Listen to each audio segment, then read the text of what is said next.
Good morning. Is this Secretary Kantor? Yes, it is. Is this Mr. Chau? This is. I'm James Chau, and I want to thank you first for allowing me to interview you today. Mickey Kantor has been described as the finest negotiator in the world, a skill and reputation he brought to his role as United States Trade Representative and as U.S. Commerce Secretary. Those were the Clinton years, an era of extended economic prosperity. But roughly 25 years later, what does he think of the world today, and within that, the changing dynamic of the U.S China relationship? I'm James Chau, host of the Pacific Dialogue. I spoke with Secretary Kantor on what happened to be a major day in the news.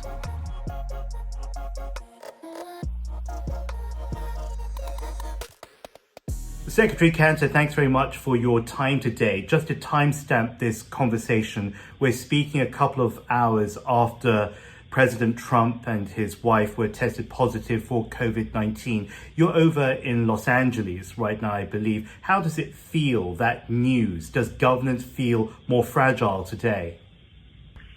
Yes, of course it feels more fragile when when the President of the United States, a major leader in the world, comes down with COVID-19 and his wife as well.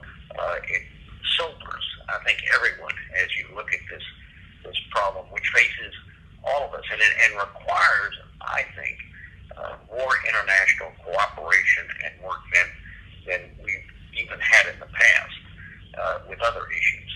I'm deeply worried that given the current relationships, not just between the U.S. and China, but among other nations, that worldwide cooperation is not at its peak right now.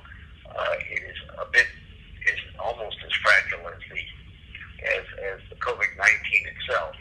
It brings back memories of the 1990s when you were serving in the Clinton administration. At that time, of course, the disease then that was very much in the headlines was HIV and AIDS.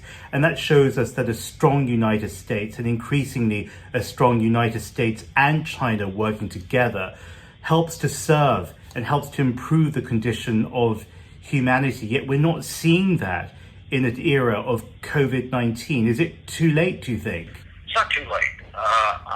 I would hope, but don't know if I can expect or you can expect the two nations to share their scientific and medical expertise, as well as results of certain kinds of policies that are put into effect to try to begin to bring under control COVID-19. The U.S., of course, has had the most difficult experience of any other nation with this. About 22% of worldwide infections are in the United States, although we're only 4% of the world's population, and about 23 to 24% of the deaths have been in the U.S. And so we are deeply concerned. I don't think the U.S. has taken a leadership position in the way that we should, either internally or externally. And I believe that has contributed to some degree, I don't want to overstate it, but to some degree to a very difficult experience we've had here. And blaming, by the way, I think China can take its share of blame, but blaming China solely is not correct. Obviously, the COVID-19 infection experience came to the U.S. from Europe, not from China. Now, it may have started in Wuhan and then on to Italy and Germany and then on to the United States. But we all can take a share of the blame. Very sobering thoughts, as you said there, Secretary. Can we move now to discussions about China and the United States? It's increasingly being spoken of in terms of a decoupling. That's been going on for several months now. President Trump threatening to sever all ties at one point. We've seen him severing ties with a number of multilateral organizations and agreements over the last couple of years. So if that were to actually articulate itself, how would that change the global dynamic far beyond the billions of people in the US and China together? The US and China are the two most powerful nations on earth and bear then a tremendous responsibility to work together in various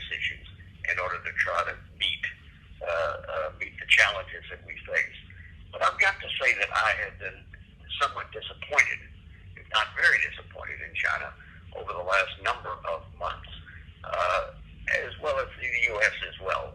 Let me just, I will share equally my criticism. With China, what has happened in Hong Kong and the crackdown on pro-democracy demonstrators and pro-democracy, the pro-democracy movement in Hong Kong, has been a deep disappointment to many in the United States and around the world. And I would hope that Beijing would rethink what they're doing in Hong Kong and what they have done. I think it's hurt Beijing more than it's hurt any other entity.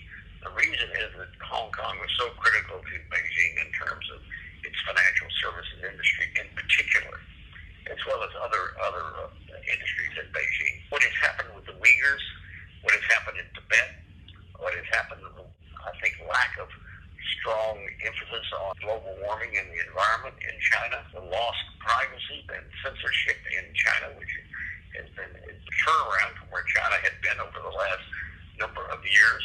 And not to say the U.S. has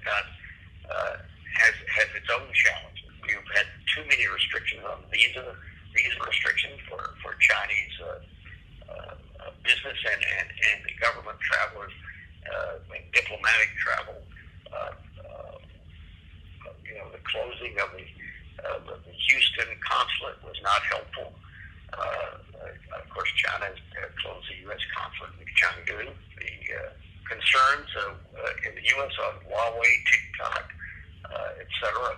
I don't think went through the usual process and investigation that we should do in the U.S. before we make the kinds of decisions that have been made, by the way, in those situations. So you've been described as one of the finest, if not the finest, negotiator of our times. What would you tell the Chinese side then in terms of refining their approach to the Americans in a language, in a way that they can receive, but also in a way that continues to promote China's interests, which of course is falling within its own rights? Absolutely. I'm no longer in government, but when you are in government, at even the highest levels, you've got to expect other nations to act in their own interests. Now, you hope you can find a common approach to critical issues. Let me just say that this is just my view, my personal view. I believe that we should have invited China into the Trans-Pacific Partnership during the Obama administration. I thought it would have been tremendously helpful. And China, it appeared, wanted in. And I thought at the same time we should have joined the Asia Development Bank, as China had invited us into that, in order to strengthen this relationship in a way that gave us leverage over each other. And yet that didn't happen. There was not large enough thinking on both sides to make that a reality. But it's not too late. It could happen today if we wanted to do it, if we had the desire to do it, and we had the frankly the vision to see what could work.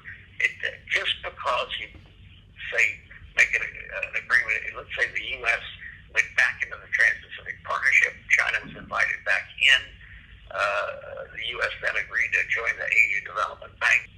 Without getting into U.S. domestic politics, I think there's a possibility after November 3rd we will be able to make some progress. I hope so. I think there are people in Washington, in both political parties, who see this relationship as critical. It's the most important relationship between any two countries on the face of the earth, and that there needs to be a common agenda built. You're right, though. There are no perfect agreements. There are no perfect solutions. All you can do is take one step at a time and hope you're making progress. What about nuclear proliferation, which continues to occur? And the U.S. and China have a tremendous interest in trying to do something about tamping that down and being able to control nuclear proliferation. We're not doing enough in that area as well. What about